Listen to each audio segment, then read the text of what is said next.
We just got in some new information about a deadly pedestrian accident in Brockton.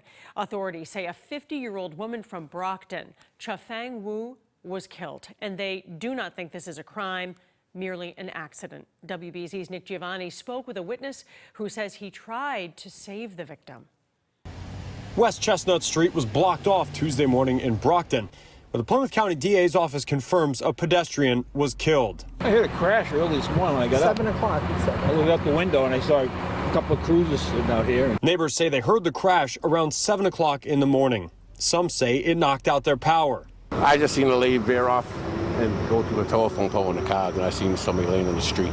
Mike Gomes says he was on his way to work when he saw this Prius take out a utility pole. Evidence markers were placed around the portion knocked down, while the rest of the pole remained suspended in the air. He says he got out of his truck to help a woman who was down on the road. I pulled over and tried to get out and help her.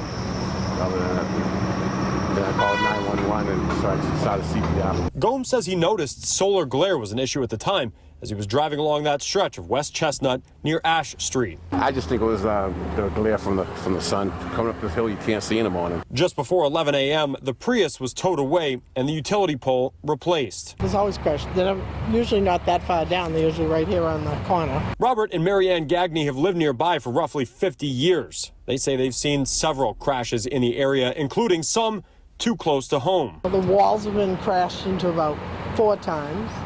Had the car in the front of the house at least 2. People over the sidewalk through the... Just a bad... We're still working to learn more about who was killed. No word if the driver is facing any charges. The crash still under investigation. Reporting in Brockton, Nick Giovanni, WBZ News.